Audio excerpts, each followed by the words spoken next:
Hello guys, welcome. Collective reading tayo ngayon. Be open-minded po, hindi po halos lahat makaka-resonate. Kaya piliin nyo na lamang. And thank you nga po pala sa mga nag-subscribe at sa mga bumabalik. Welcome po tayo. Give me the message for no contact situation. Anong energy ng person mo, okay? Ano yung current energy niya? Pasensya na sa mga naririnig yung ingay. Huwag nyo nalang pansinin. Start na ako. Give me the message. Anong energy ng person mo? Meron ditong 6 of Cups. Upright. Give me the message. Anong energy ng person mo? Meron dito na 6 of Wands. Okay? Anong energy ng person mo? Give me the message. Anong energy ng person mo? Meron ditong 4 of Sword. Knight of Sword reverse. Give me the message. Anong energy ng person mo? Meron ditong 10 of Pentacles reverse. Give me the message. Anong energy ng person mo?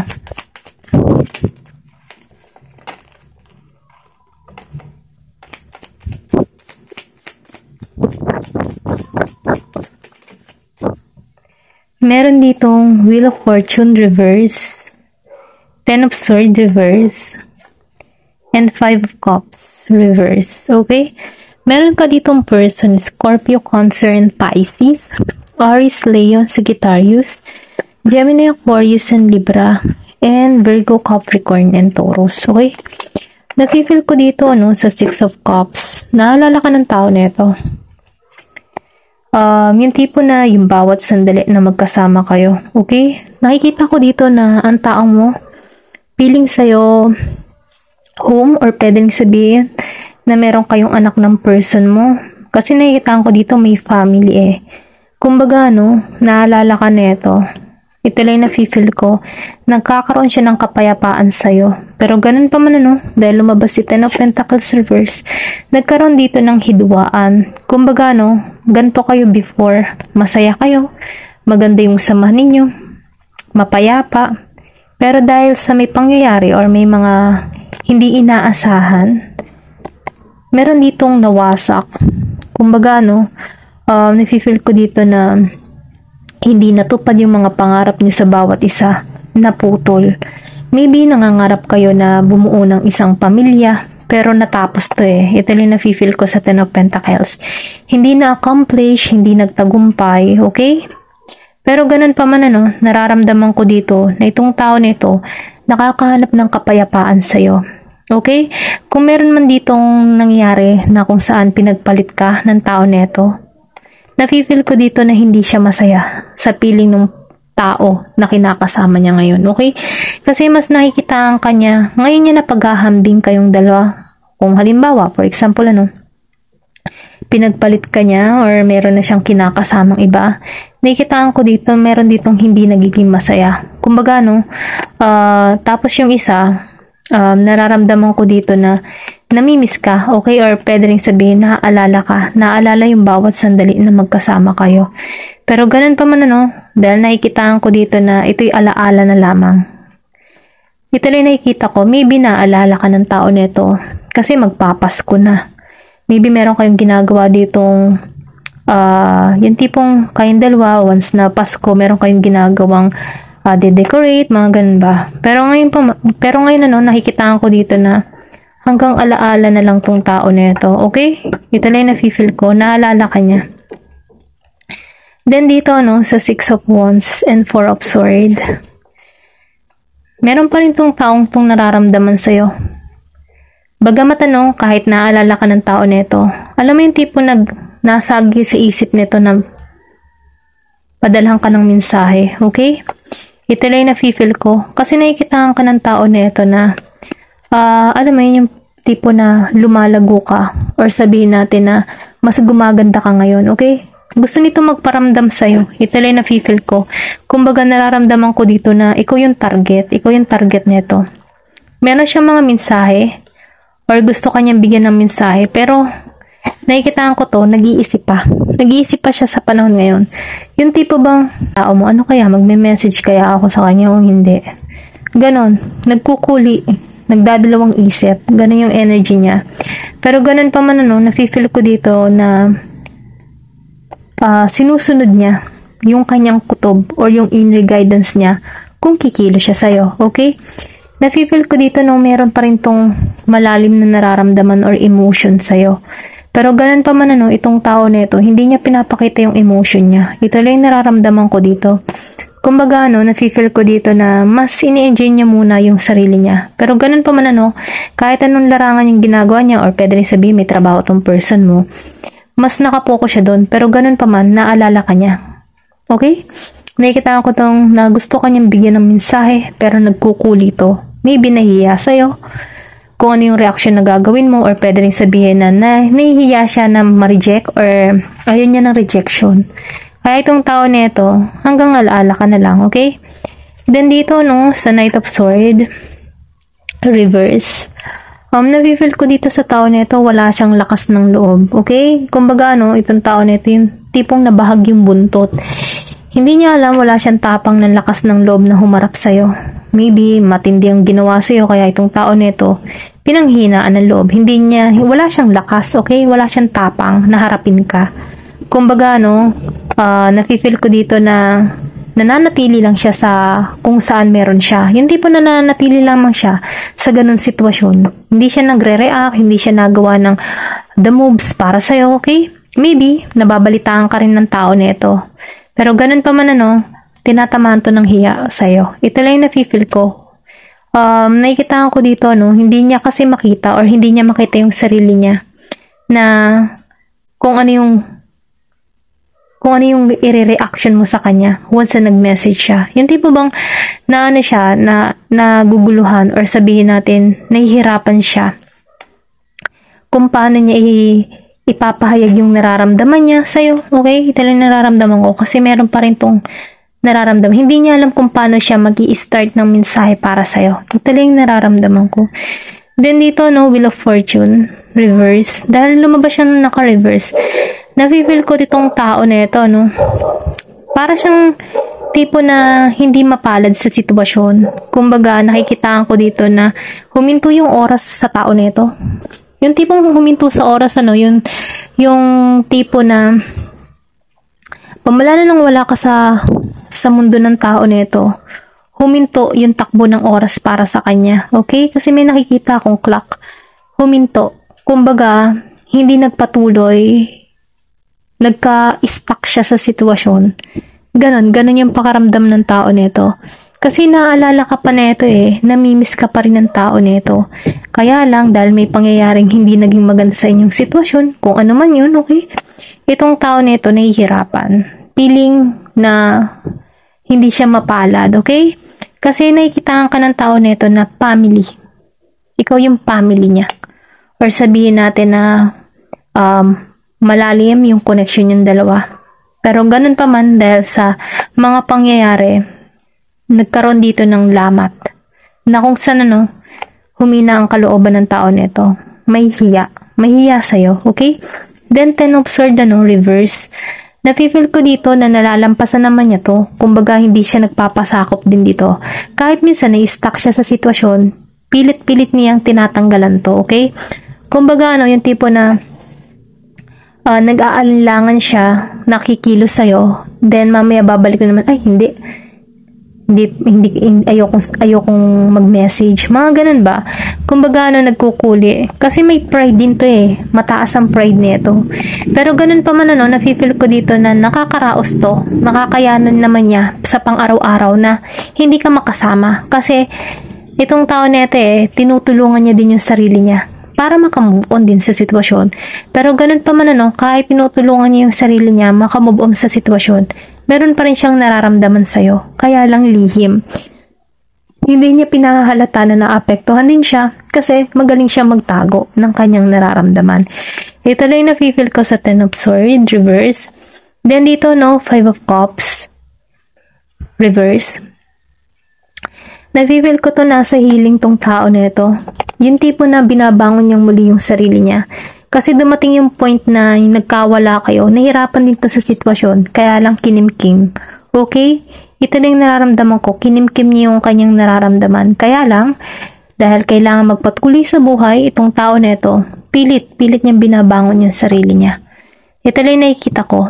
Namimiss ka nito, gusto nito magmensahe para sa'yo, kaya lang nagkukuli siya kung ano yung reaction na ipaparating mo, or sabihin natin na mamaya hindi ka mag-react, isin mo lang siya. Ayaw niya ng ganon, kasi masyado tong maramdamin eh. Okay? May pagka-sensitibo. At dahil doon sa pagiging niya sensitibo, natatapakan yung pride niya once na hindi siya pinapansin. Kaya itong tao na ito, gusto ko man niyang bigyan ng mensahe, nananahimik siya kasi baka mamaya isin mo lang siya. Okay? Tingnan ba natin kung ano pa yung mensahe para sa'yo?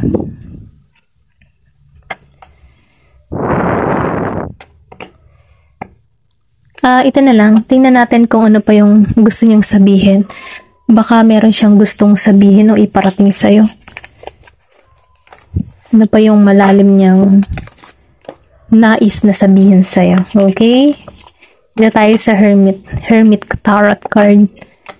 Once na nag-iisa siya, ano pa ba yung gusto niya sabihin sa'yo na hindi niya masabi? Give the message. Ano yung nagbibigay ng kaliwanagan or ano yung kanyang naiisip pag naalala ka niya? Yan. You are wrong. Mali ka daw? Meron kang nasabi siguro dito sa tao na ito na nag-aano siya yung tipo na nagdi-demand siya na mali ka nang iniisip sa kanya, or pwede rin sabihin na meron ka ditong nasabi or napagbintangan mo siya na kung saan may mali, ganun yung tingin niya sa'yo, may mali, you are wrong. Maybe napagbintangan mo or ano pa man kung ano man tong you are wrong, ikaw makakasagot niyan. Yes. Yes. Yung sinabi ko kanina na maybe mali ka or napagbintangan mo siya, tinugon ka, yes, o daw.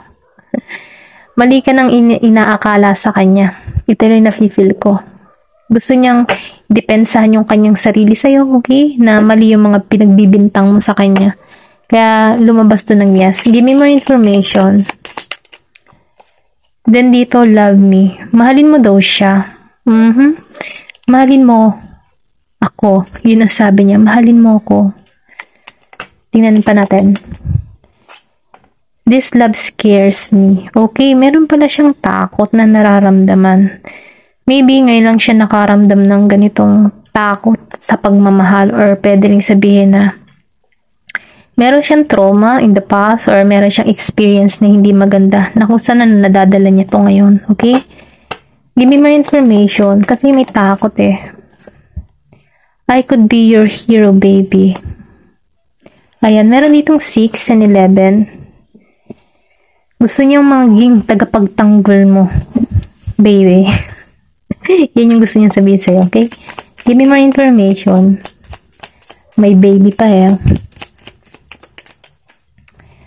I need more balance. Meron ditong 2. Gusto niya ng balance eh. Maybe sa sitwasyon niyo, okay? Kasi nag-iisip siya dito eh. Gusto kanyang bigyan ng mensahe.